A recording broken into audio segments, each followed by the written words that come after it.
Welcome to the MMHP and the 989, channeling all styles and eras of Michigan music history.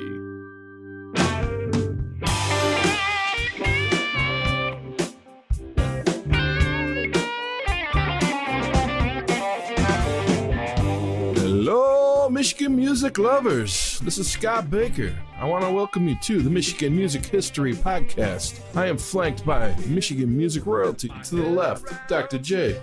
To the right, Sir Fred. We cut from just around the block of the Michigan Rock Legends Hall of Fame in Bay City, Michigan, here at Studio 163 in Essexville. And now it's time to grab a favorite beverage, hit the cruise, and take a trip back with us through Michigan's rich music history. This podcast is sponsored by our friends at Electric Kitsch, located at 2106 Kosciuszko Avenue in Bay City, Michigan. And now, here's your host, Scott Baker. Welcome back to Studio 163 in Essexville, Michigan, Season 2.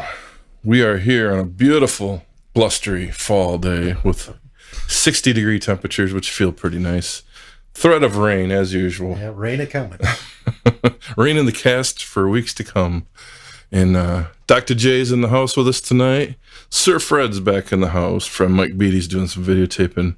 And special guest in the house tonight. The one, the only, one of our favorite songwriters, modern songwriters, Mr. Donny Brown. How you doing, Donny? Good, Scott. How are you, brother? I'm feeling good, man. Feeling good. I'm glad to get you on board. You are a busy man, and the fact that we can track some of our favorite heroes down is a big deal. So thank you for coming. Well, it was meant to be with us running into each other at Kroger. Where all good people meet. Yes, that's the place. Yeah. All right. So anything new on the table here, Dr. J? Anything going on with the Hall of Fame? Things moving at a glacial pace. Okay. Very, very slowly.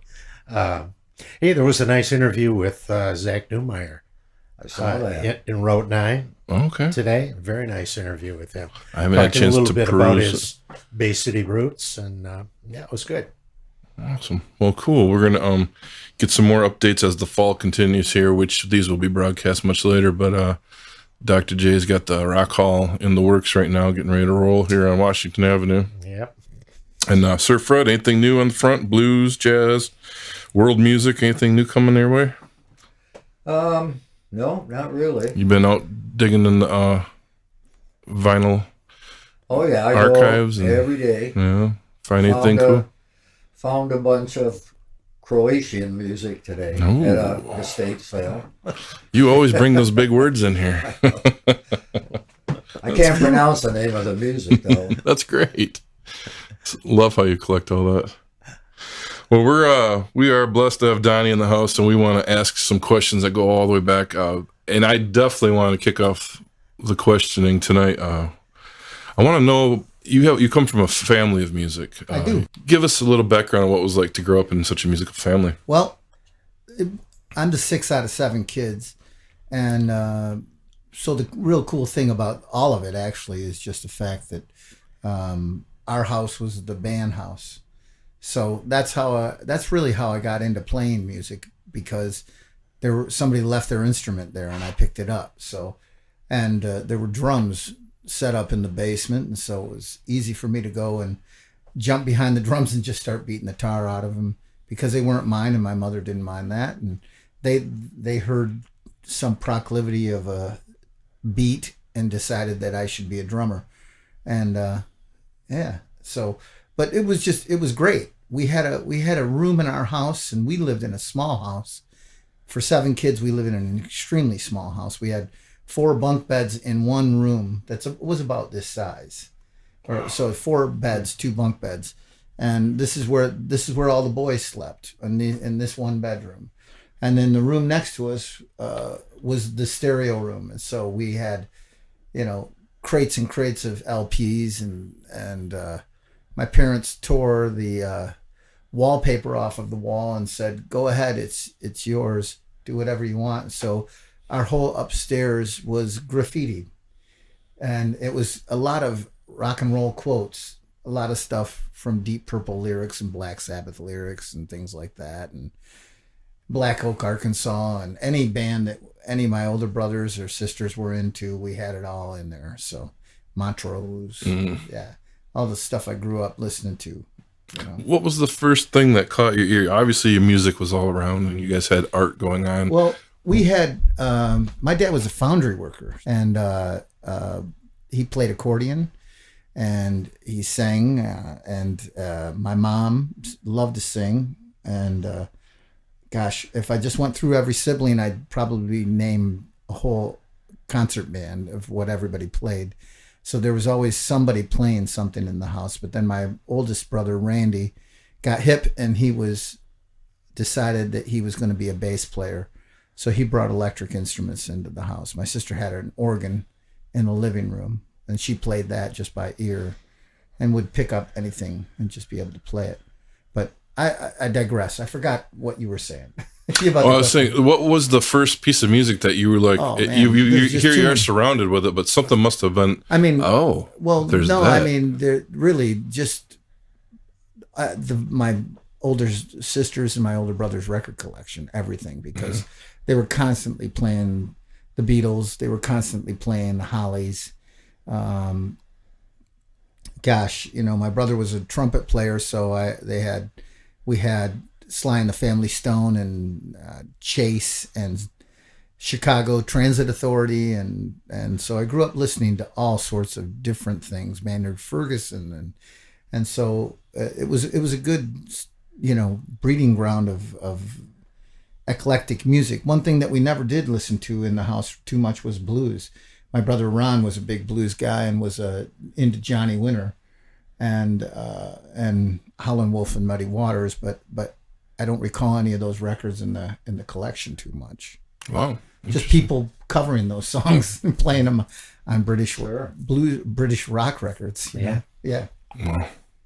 So you grew up in Saginaw, right? I did. I grew up on the east side of Saginaw. Do you know Saginaw well? Oh, pretty well, yeah. Yeah. Did you go to Saginaw High then? No, I did not go to Saginaw High. I went to Weber, and I was going to go to Saginaw High, but it was rough, and so simply put. And I was a little kid. I was I'm a 5'7" now, but and when I graduated high school, I think I was 5'1", still just a short kid.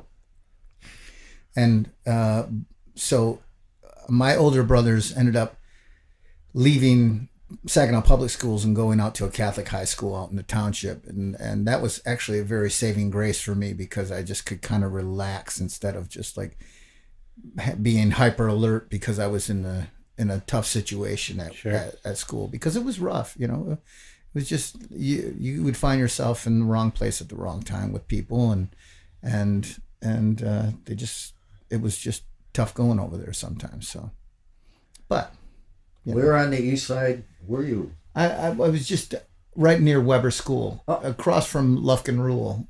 On that street. Because I lived on Robinwood. All right, well, Lowell and Hess. That's the next street. It is Lowell and Hess. Is that something? Yeah. So. Yeah, that was the title of your first EP as a Hess solo. Street, yeah, right? Hess Street EP. And in fact, if you see it, and anybody sees it, and they see that's our graffiti walls. All the artwork of the record is the graffiti walls and I just did that as, of course, an homage to my parents, and to being able, that was enough to me, I mean, to be able to play music and to be able to grow up learning to respect and love music like that is the greatest gift that I've ever gotten in my life, from my parents, because they just instilled that in us and let us blossom with it. You go find your thing, and you love it, then you stay true to it, and you mean it, and you give it what you got, and it'll be fulfilling to you, and that's enough. And so that's kind of been the mantra of my siblings and I as far as music, and I'm fortunate. Oh, that's pretty great. Really, it is. Okay. I went to school, and when I was in 6th grade, my oldest brother was just leaving Weber School, and he was a trumpet star, and he was like he got a scholarship to college for trumpet, and his band director been told by my mother, well, my two younger sons who are 5th and 4th grade right now, they're playing drums and saxophone, and you might want to hear them. And so we were rising stars at Weber Junior High School. Was it Mr. Matthews? And it was Mr. Nyquist. It was Jim Nyquist. Oh, so Mr. Matthews, after. after. And Mr. Nyquist came in, and what was really awesome is that I took 1 year of school with Mr. Nyquist, and Mr. Nyquist went to the school and said, we have to have a drum set here. We can't keep playing, somebody play bass drum and somebody play the snare drum and somebody play the cymbals. You got to get a drum set. And as soon as the school got a drum set, he got an older student who played drum set to teach me. So the first beats that I learned were from a guy named Mario Jeter playing drum set, who already played drum set. And he sat down with me and said, this is how you do it. And so I started playing drum set, and next thing you know, it's 8th grade and we're playing Pick Up the Pieces from Average White Band. And the crowd was going crazy. That was really my first time playing drum set and having people go apeshit. And it was awesome. That is a cool story. Yeah, it's great. And which school was Nyquist at, Mr. Nyquist? Mr. Nyquist was at Weber Junior High. The Weber Junior High, okay. He was a Weber Wildcats. And, he was such a cool cat. He was such a cool guy. He had a few students who were standouts, and he would give us a second band class so that we could work on another instrument. So for a while, I played trumpet and drums. But that kind of fell by the wayside when I decided that drums were getting more attention from girls. So excellent choice. Yeah. When did it lead to sneaking out and doing some rehearsing with some friends and playing the little garage? That was high school. Well, I already played in bands, but like I said, growing up on the East Side, I wasn't too social and didn't run around other than just played sports and things like that. And we had our own band at the house. My brother played bass, and my brother Ron sang, and my other brother Danny played saxophone, and I played drums. And so it was like there was a sound there. We could play and we could sing, and we always had the records upstairs, the record room, and we would just go up there and sing everything. Wow. So yeah, a lot of you mentioned earlier the bands like the Beatles and some of the harmony-oriented bands. Did you and your brothers, I assume, Absolutely. were jumping all over Absolutely. that? Yeah. I think I have I'm drawn to. I can sing guitar solos because when we were kids, we did dishes, and my mother would assign who did the dishes, and so we would just pick a record and we would sing the record. So for a long time it was Made in Japan from Deep Purple. And my sister, when it would get to Ritchie Blackmore's guitar solos, she'd look at me and I'd be like, okay. So I'd sing all of Ritchie Blackmore's guitar solos. Whoa. It was awesome. Yeah. Yeah, I can still sing some of them. I probably can, Excellent. You remember riffs and things like that, Did your brother Jaime play? Lauer played, he played saxophone. Oh, okay. Yeah, that's the one who played saxophone. Lauer, but he sang too. So for a while there, he played with the Furlo Brothers, who were Mick and Tony Furlo's cousin. Right. He played with them at Meinberg's, and they had a band, and I can't remember what the hell it was called. But for the life of me, I can't remember. But he was the lead singer of that band, yeah. Oh, okay. Yeah. Well, when did you put together your first band? High school. High school is when I got to high school, I started playing in the pep band. And that's where I first started meeting girls, because you play drums and you're playing in the pep band, and it was awesome. And but then I, met this guy through that guy through this guy, and next thing you know, there's 4 of us in a garage and 3 guys playing guitar and wondering which one's going to stop playing guitar and pick up the bass. And it was all like, okay, let's play some Cheap Trick. Let's play. Let's do this Nugent tune. Let's play this, and so. Lots of high school parties where it was like, okay, hey, can your band come? And it's like, sure, we can. So, yeah. Well, It was it sounded fun. like a lot of fun. It Did was. you guys have a band name? We had a band. We had our first band, and I still have the card in my pocket, I think, was a band called Chunks. Chunks, Chunks. Because my brother drank too much and just blew chunks everywhere. Yes. And so we were like, okay, that was my younger brother, Danny. And so, okay, it's Chunks. And we stupidly got a bunch of cards printed up and gave them to our parents and just like, get us some gigs. Your friends want to hear some Nugent and some Cheap Trick and some Zeppelin and a little bit of Robin Trower and things like that. They want to hear that, you know. But it was just songs and things that I heard my older brother's band do and stuff that, you know, maybe we couldn't pull off as well because those guys had 5 years on us and 5 really good formative years. But we went out there and just gave it hell, you know. I remember being kicked out of quite a few houses and rushing my drums out of the basement. So it served its purpose. When I first met you, you were playing with Mick Furlo. Well, we were just speaking about the Furlo Brothers, and Mick's cousin Louis and Paul and Chris, they lived over there off of Gratiot, and they had a drums and everything in their basement. Louis played bass, and Gigi is his nickname. But he said to me one day, he's like, "My cousins have a band." I was still in high school. He said, "My cousins have a band, and their drummers either don't show up or show up real late or get a substitute and they don't know anything about anything. It's like they need somebody who can just be steady and be solid." And so I went over while I was still in high school and I met Mick Furlo, and I actually went down on Hamilton Street and I parked by Case Funeral Home and then walked over to the Old Town Saloon and stood in the window and watched Tony and Mick play. Right. And I pretty much just had a checklist, and I was just like, I know that song. I know that song. I know that song. I know that song. I don't know that song, you know, and just like they'd play something by Marshall Tucker, and it's just like, I don't know Marshall Tucker. We don't have a Marshall Tucker record in the Brown house, but I know everything else. Click, click, click, click, click.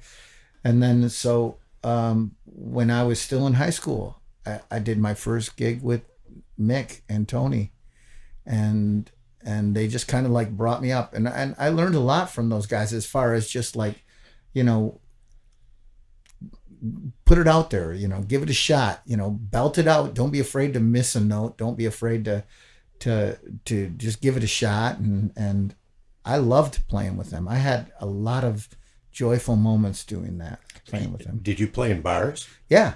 Yeah. No grief for being underage? No. And I looked 15. I did. I looked 15. And I had a note from my mother, and Rosie's Roaring 20s saw the note. Rosie did, and I played there with Mick and Tony, and it's just like, you know, he's 18 years old and he can be in a bar. So yeah, so it was awesome. And then Mick and his brother kind of stopped playing together, and we just became the Mick Furlo Band. And then that's when the 80s were happening, and we just, you know, we were playing 5 nights a week back when you could play 5 nights a week. You remember that, Fred? Oh, yeah. Yeah. And that was a beautiful thing. That's before Scott's time, but it was awesome. You know, I mean, we've heard that so much coming through here. When you could do that, and Yeah. it seems to be the catchphrase of every interview we've thrown in here for musicians. You know, like music was so plentiful. All the way it was, and not just that, but you know, I mean, you could still play 5 nights a week and not just be in the same spot. When I went to Michigan State, at the very end of the 80s in 89. And I remember going there and seeing a band on Tuesday, Wednesday, Thursday, Friday, Saturday, you know, seeing live original music every single night, you know, and seeing crowds of people in the bars just wanting to hear this stuff and supporting it, you know. And so I got lucky that the time was right for that for me, because we started the Verve Pipe in 92, and before that I played with Water for the Pool, and Water for the Pool had a great following, and we started making our own record, and the brothers from this other band, Johnny with an I, started making their own record, and then we played a gig together, and decided that we wanted to start a band together instead of just doing what we were doing. So, And that was what year? that was 92. That's when 92. we started the Verve Pipe. Okay. Yeah. Now, the guys that were in Water for the Pool, I saw you guys play in Bay City. Used to play at, was a little place Back like streets. Backstreet. Backstreets. And wasn't there another place on Washington Avenue, like a small club or something like that? A bar? I can't remember what it Backstreets was. is right off of Washington. Yeah.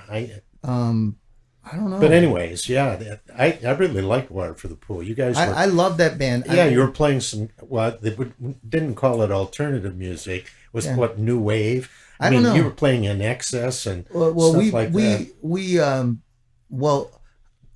I first saw Water for the Pool when I was playing with Mick Furlo, because Water for the Pool was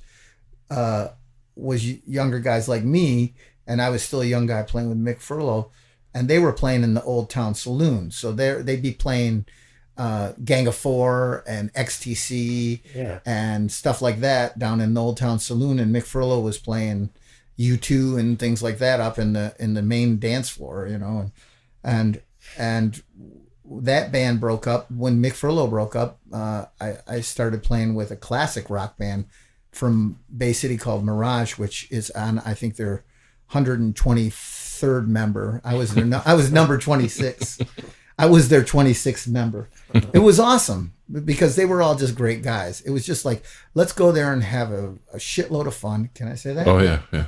Let's go there and just be silly and dipshitty and have a shitload of fun and entertain people, and we'll get paid for it. I was like, all right, great. So we did all sorts of stupid shit in that band. I have an alter ego named Tony Nevada, and between sets I would do like Tony Nevada live. So somewhere there's videotape of me doing Tony Nevada. Is Tony Nevada Tony Nevada is a lounge singer. Oh. And what was really awesome is I made a little cassette tape of just applause and people going apeshit crazy. And I gave it to the sound man, and I'm just like, listen, if people aren't into this, as soon as I finish singing a line and I say thank you, crank the audience. And so he was hip to it. He was like, I'd be like, I can't remember the song that I was singing. I usually sing My Way. And now the end is near. Thank you. And people were just like, what the shit? This is Drifters on Midland Road. What the hell is this? We came to see this classic rock band, but it was fun. That's cool. How long were you in that band? I was in Mirage for 2 years. Yeah, 2 years. And then Water for the Pool started back up, and I jumped into Water for the Pool. Wow, that's how I kind of first heard of you, was through Water of the Pool. I know my wife Julie, she followed that band everywhere from Mackinac City to wherever they would go, and Mark Miller and Whitey and you. Yeah. And she got so many names that have been through that band over the years. There were tons of people. Yeah, I honestly, I liked the band better not being in it, because I really liked to see them play. And I thought that originally, when they were the original members, the 4 original guys who started the band, I really enjoyed like the chemistry of how they played, and how they did what they did, knowing that it was still, they were playing a lot of covers, but just their interpretation of it just was something that I liked and respected. Who was the original 4 in that band? It was Brian Westfall on drums, Brian Stout on lead vocals, Chris Drama playing bass, and Dean Vanston playing guitar. Oh. And then we got Dean to play with Mick Furlo. Okay. And then Dean left Mick Furlo. I left Mick Furlo. I went it with Mirage, and then we got Water for the Pool back together. So. Oh yeah, I forgot Dean was in it too. Yeah. Talked to him about monthly. And yeah. He's got some stories too from that whole time period. Yeah. Oh. It was a great time. I mean, it was a time that it was a golden age of Hamilton Street. The fact that you could go, I remember going downstairs playing at Hamilton Street, coming down the block, seeing the Microdots from Traverse City at J.B. Meinberg's, going across the street, seeing the Burdens at Old Town Saloon, going upstairs and seeing My Dog Bob. And it's just like all of those bands were kick-ass for what they were doing. And they all did it with conviction, and they all did it with a lot of love. And it was like, man, I mean, you can see 4 bands of that caliber in a block and a half area. It's like, something's going on. So, yeah. Wow. It was badass. Fred, you remember all those bands, don't you? Yeah, definitely. You remember the Microdots? Yeah.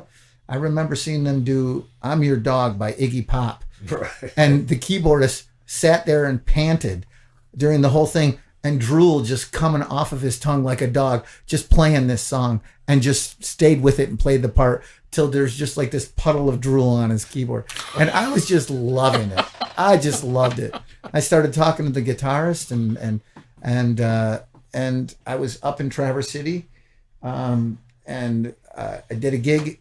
I can't remember who I was playing with, but I saw this guy playing mandolin, and I said, "Did you used to play in the Microdots?" He's like, "Yeah." It's a guy named Don Julin who was with Billy Strings for a long time. Played with Billy Strings for like 3 years, and he was a guitarist for the Microdots. I was like, shit, it's crazy. Wow. Yeah, but cool. But see, that's the thing is like you all remember like those moments in Saginaw where you just saw somebody get up, whether it was Doug Sheltraw, just start playing guitar on something with My Dog Bob, and you just went, oh crap, or even more.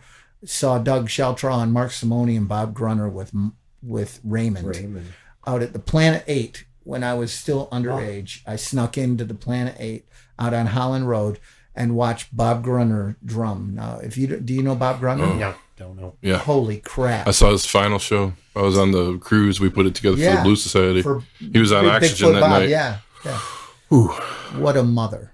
And fortunately I was able to get some drum lessons from him. He's no longer with us, rest his soul, but there was no better groover in the Saginaw area, from the Saginaw area, than Bubba. His nickname is Bubba, and he was a badass. He was super badass. I remember watching him. He played with the Saginaw Valley jazz band, and Mike Brushes on keyboards, Ron Lopez on guitar, Bob Grunner on drums, and I'm just like, holy shit, that's a this jaw rhythm dropper. section is killing. Yeah, and that was where my brother went to school playing trumpet, so that's how I got indoctrinated into all that stuff too. He got a trumpet scholarship to Saginaw Valley.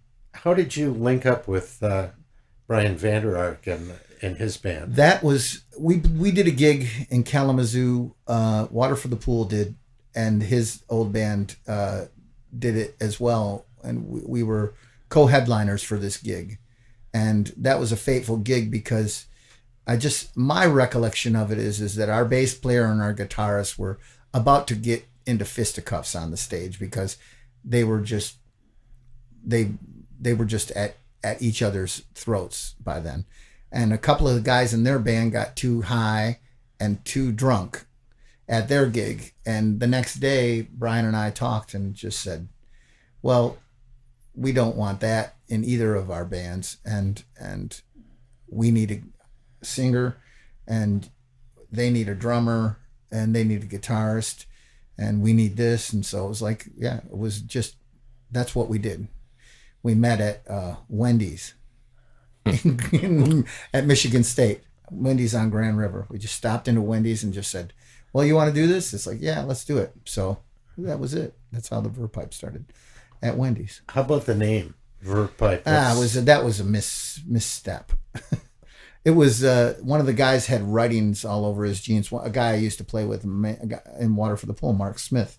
Now Dr. Mark Smith up in Charlevoix, I believe.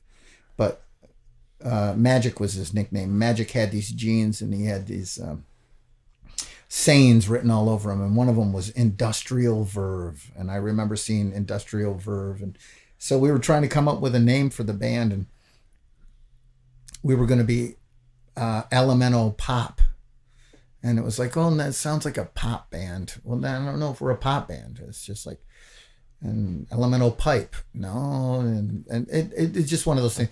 But it's highly regrettable that we had such a silly name, but that means nothing.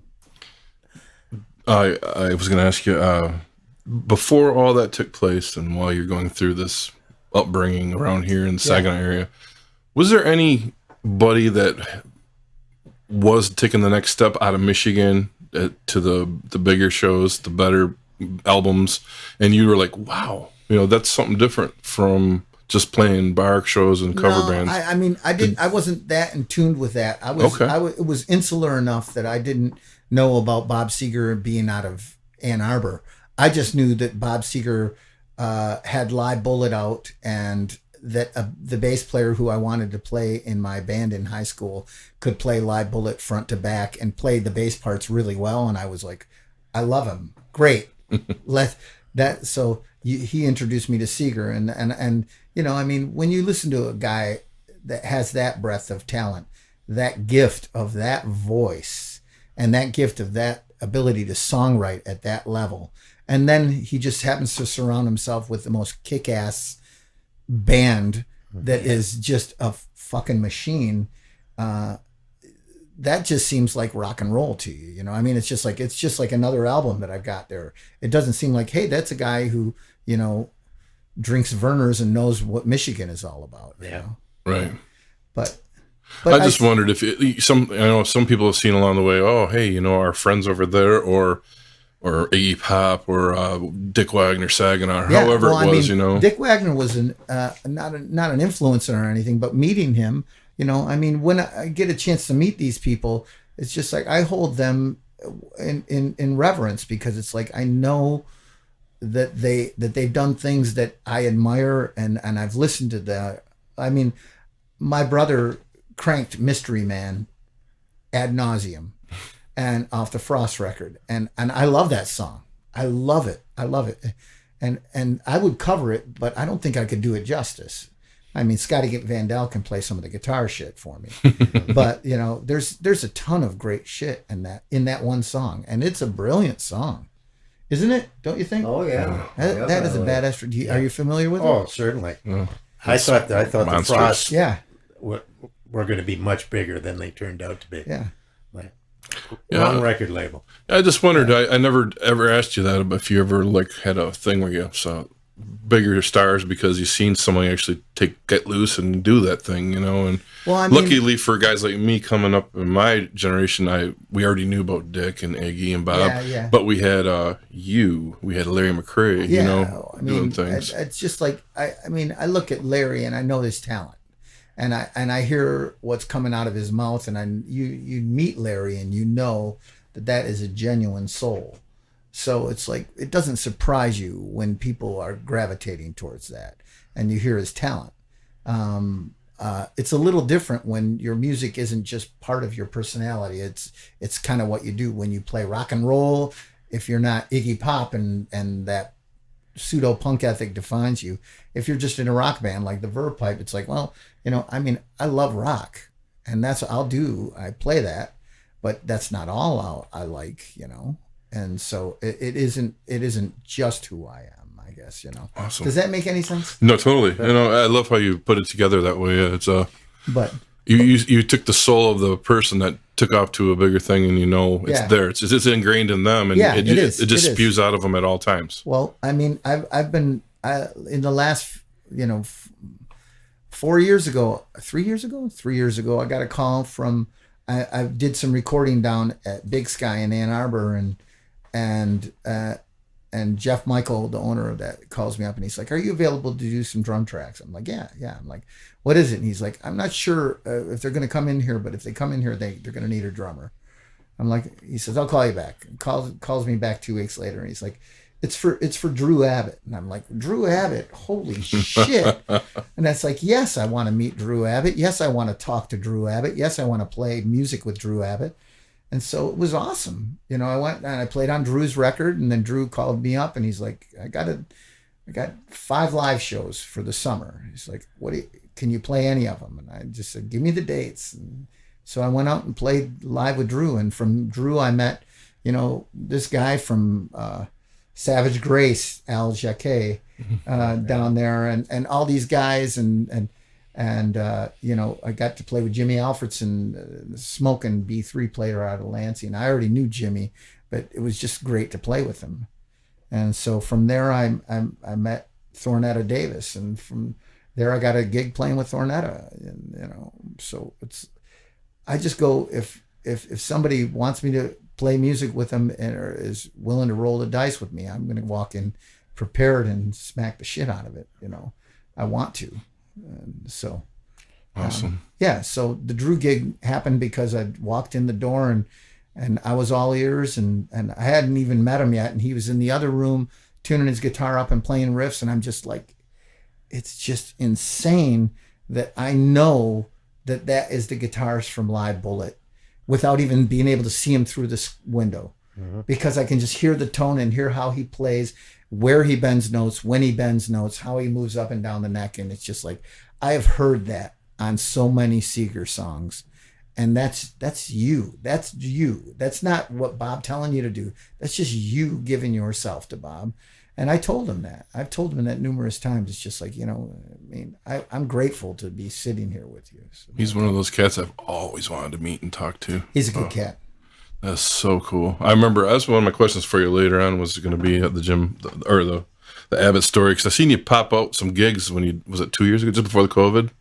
Yeah. And I'm like, whoa, there's another crown jewel here. Well, it was just nice to do, because, you know, I mean, guys like that, I don't mind being the weakest link, you know. Just walking. It's just a great band. Walk in the There's room, no weak yeah. links. It's just like, geez, you know, I'm just going to be held up by these guys. I'll just play, you know.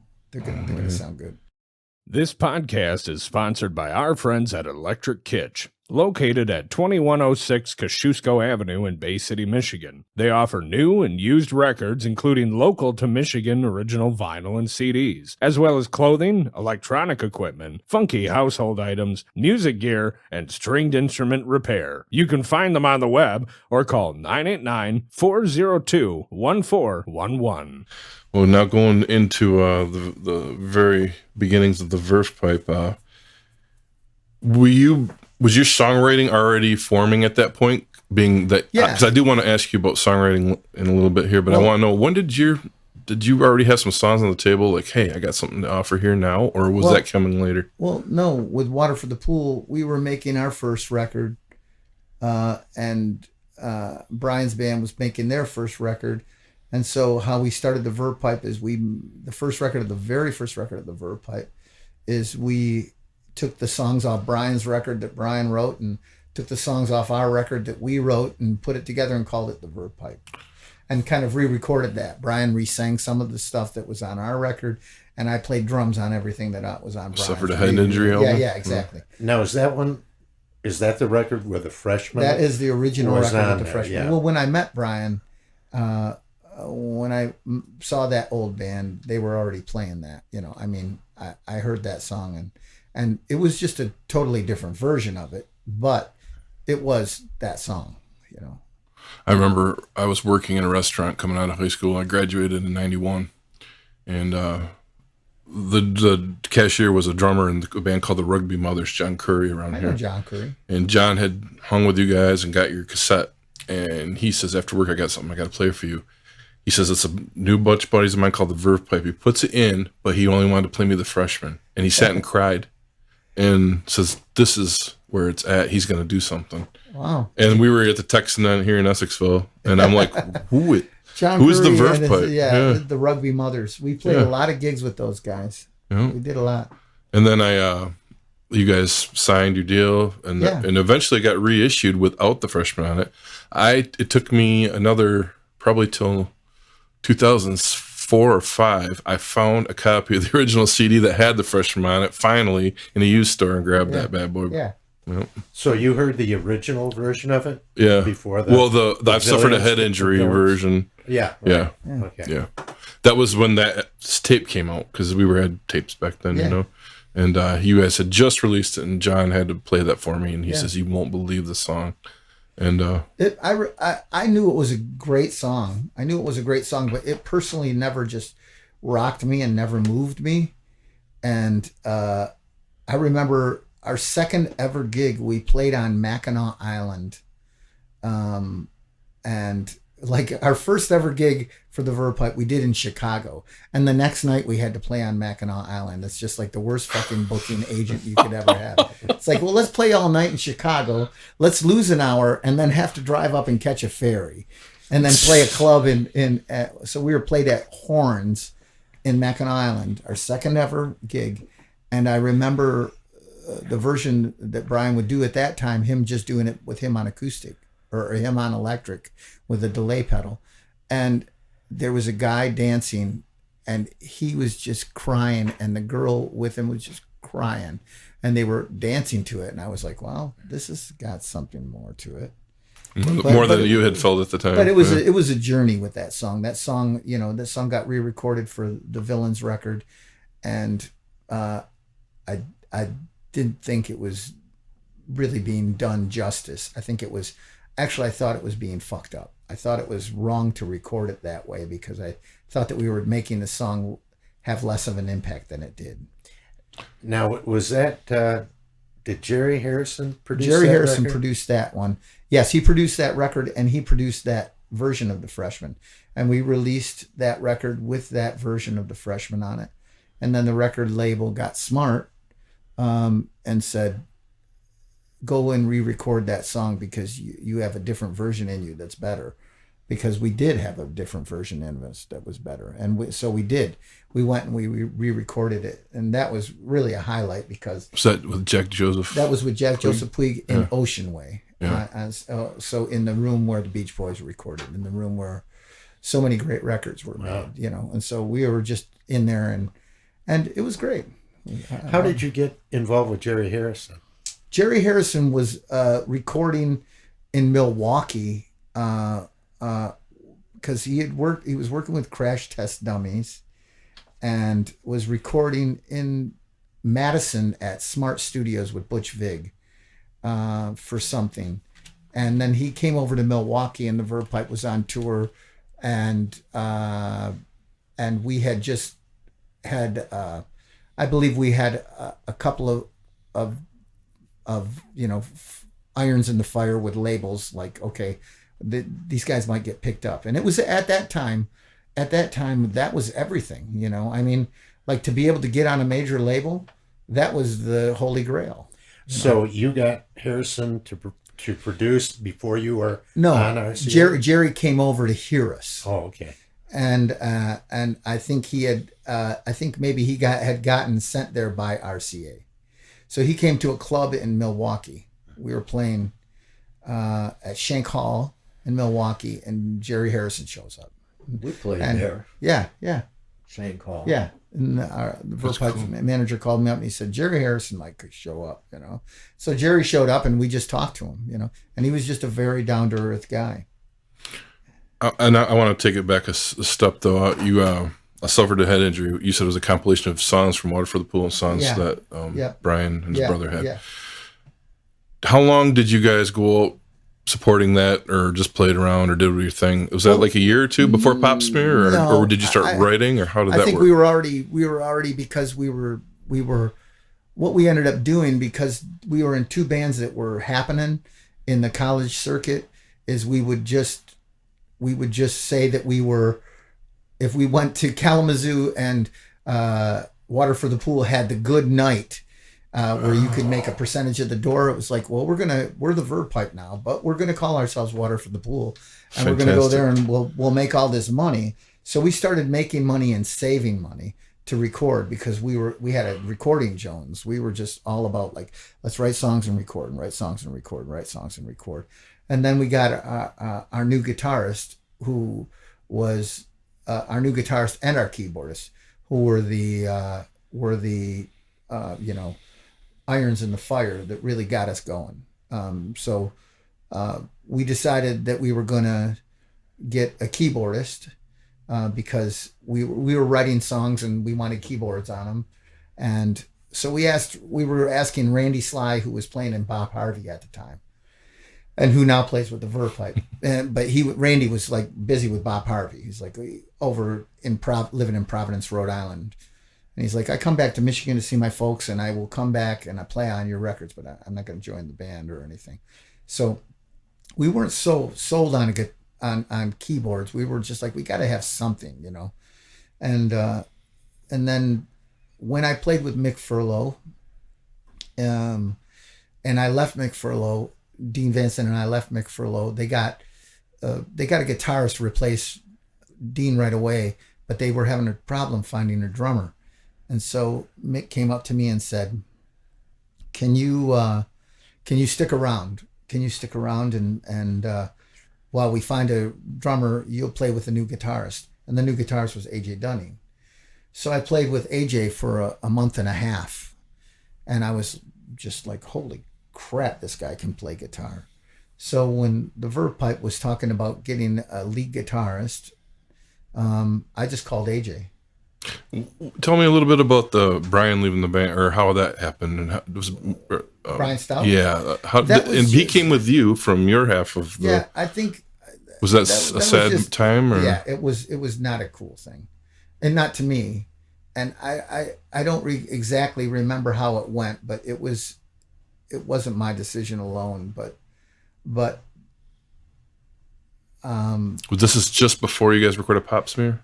Or just after that came out? Just after Suffered a Head Injury came out. Okay.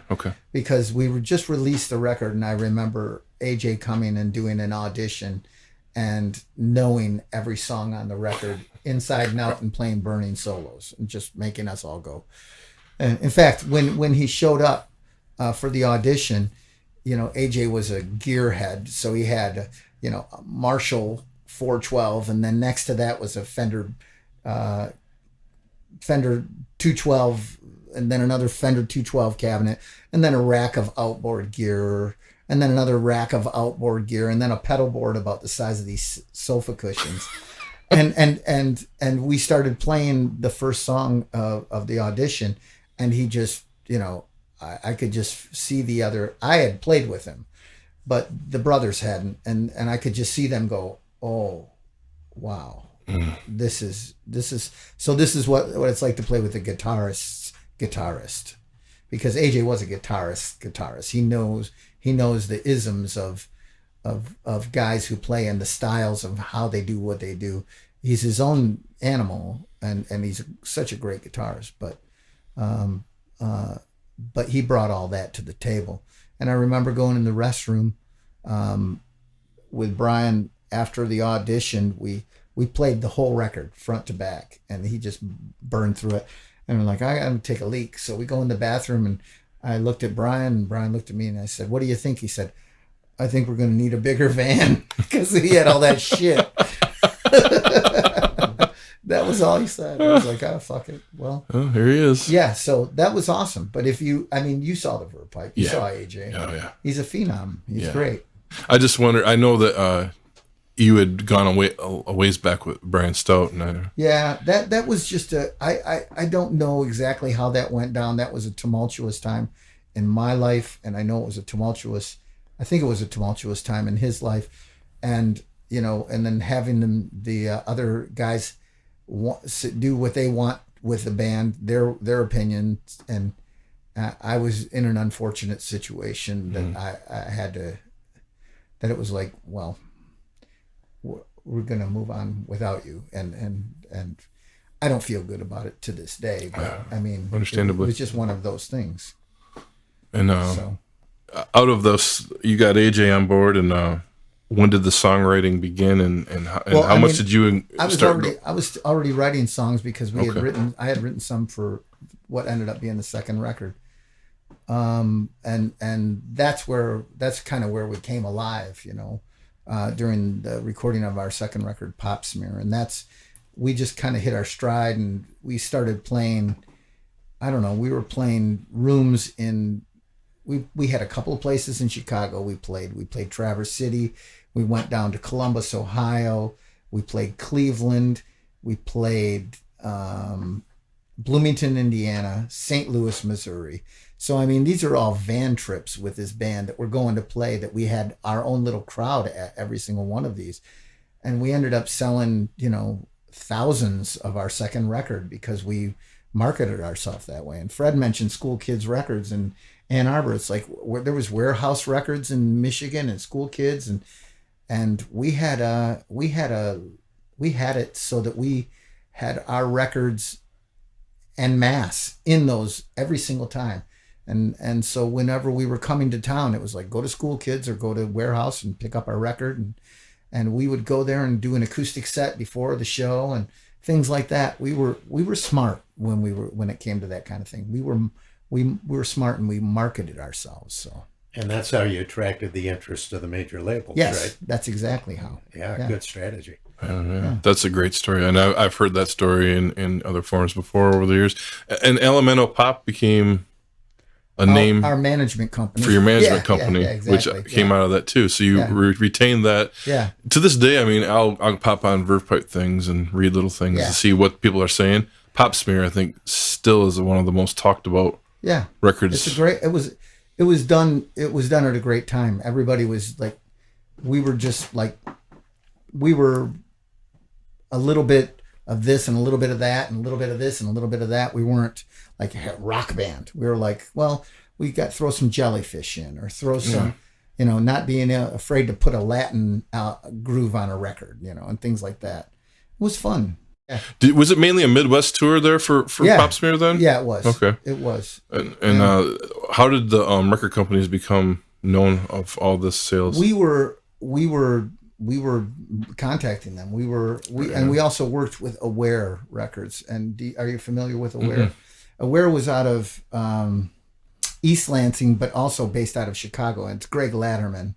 And Greg Latterman ended up getting his own label through Columbia. And I think his first signing was John Mayer, and his second was Train. So Greg Latterman's done okay. But Greg Latterman, at the time, Greg Latterman was he was this kid who was going and finding music and finding bands that were not yet known, but known, and getting them recognized. And record labels started paying attention to what Greg Latterman was into, and Greg Latterman made these compilations. So, on the first compilation that we were on, Hootie and the Blowfish, before they were signed, were on that. Wow. Dave Matthews was on that. There was like these bands that were just not signed yet, but were well known. There was a band called Everything, and the gig that got us, we did quite a few gigs where this guy from Polygram flew out, and this guy from another label flew out, and then we did this showcase for Aware in Nashville, and at the showcase for Aware was a band called Everything, Better Than Ezra, Edwin McCain, the Verve Pipe. I'm trying to think of who else was there. I don't know. There were maybe 8 bands, and it was just like it was a 328 Performance Hall, and at one end was the Verve Pipe, and then right after that, Everything played at the other end, and then Better Than Ezra came on at one end, and then at the other end, this other band's Edwin McCain starts up. And I remember just seeing these bands and knowing a little bit of their story, and knowing that they were already hot shit in their areas, and that they had a song that was definitely a radio song. I remember hearing Better Than Ezra and going, "Oh, it's good ever for you," hearing that song and going, "That's a fucking radio song. That'll be a hit." And sure enough, next thing you know, Better Than Ezra gets a record deal. And that's exactly what happened. We went to that thing in Aware, and the vice president of Atlantic was there, and Brian Malouf from RCA was there, and we finished with our set. And I have to tell you, we fucking ruled. We came out like a prize fighter and just took them down. I mean, like, I talked to other bands that were there. Oh, Vertical Horizon were there too. Vertical Horizon. So another band that got that deal. So, I talked to bands and that were there, and they were like, "Holy shit. I'm glad our band didn't have to play after you guys just fucking buried it, Awesome. And at the end of that, I mean, we were all high. We were all just like walking off stage, just like, man, we could feel the energy in the room. And we walked back there, and in the room is the vice president of A&R from Atlantic, and starts talking to us, and then he leaves, and as soon as he leaves, the Brian Maloof from RCA comes walking in and starts talking to us and just wants to meet us and says hello and everything. And I remember getting a call from our manager, the Verve Pipe's manager, and he said, well, you have to start thinking about it if you want to be on Atlantic or if you want to be on RCA. And I was like, well, that's not a bad thing. That's not a bad thing. And so we were, walking on high as the clouds, and we decided to go. At the time, Atlantic had so many acts, and we were tied in with a lot of them. We had played numerous shows opening for all of these bands who were just trying to get over the cusp of and getting a little bit more well known. And we were the local band who could still bring some people out. And so we were doing the show with them when they came through Michigan or in Chicago or things like that. And so it just seemed there were so many of those just trying to get their footing, and they were all on Atlantic. And RCA didn't have anybody who was getting their footing, but didn't have anybody who was doing what we were doing. And so I think that's why we went with RCA. And then they hooked us up with Jerry, and the first record was cool. It was fun to make. It was I recall Jerry kind of saying that he had Lyme disease or Epstein-Barr because he was sleeping a lot. And I didn't like that side of it so much, but I liked the sound of the record, and I attribute that to Carl Dörfler, who was the engineer on the record. And I still get people coming up to me talking to me about the drum sounds. So yeah, that was a positive experience studio wise for that record. I mean, it was a great experience. I mean, there was good and bad, just like anything else, because egos and because of things come into it. But I look back on it much more fondly now. Yeah. I noticed that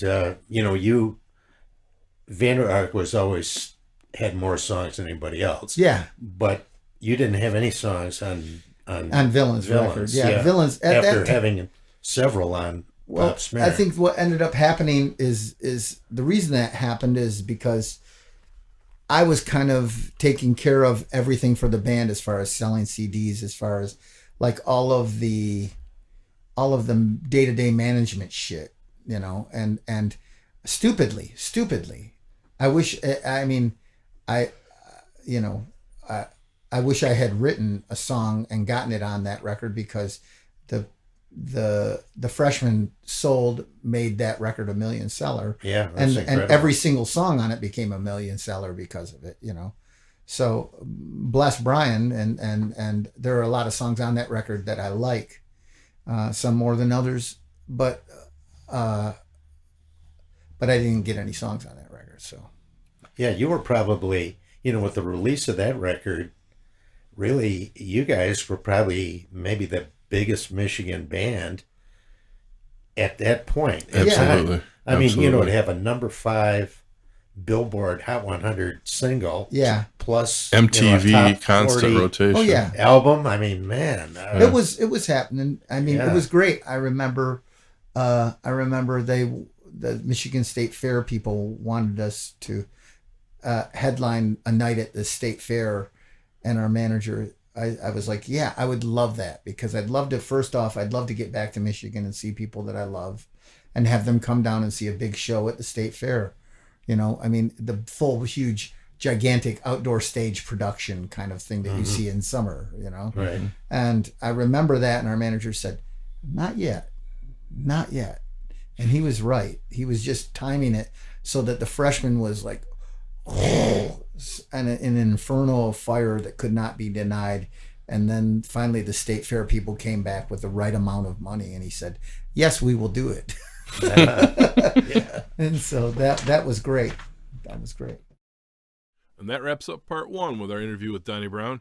We want to thank you for coming to the studio. In 2 weeks, we'll be back here with part 2 to get through the rest of the Verve Pipe records, the stories behind the making of the music, and get into his illustrious solo career, including his solo spots live and in the studio and what he's up to now. We'd like to thank you all for tuning in, and we'll be back here in 2 weeks here at the MMHP in the 989. The MMHP is hosted on Apple, Spotify, YouTube, and our own Libsyn podcast site.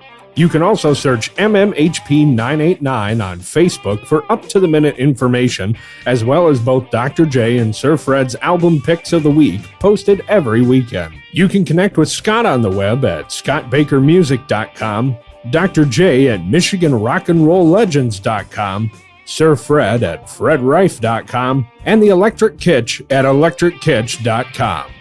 This podcast wouldn't be here without special help from Studio 163's Alan Garcia, our podcast videographer and wingman, Mr. Mike Beatty, MMHP tagline specialist, Mr. Eddie Switek, and of course, Gary Johnson, Fred Rife, the Electric Kitch, and all of our special guests, and especially you listeners. We want to thank you. You've been listening to the MMHP in the 989.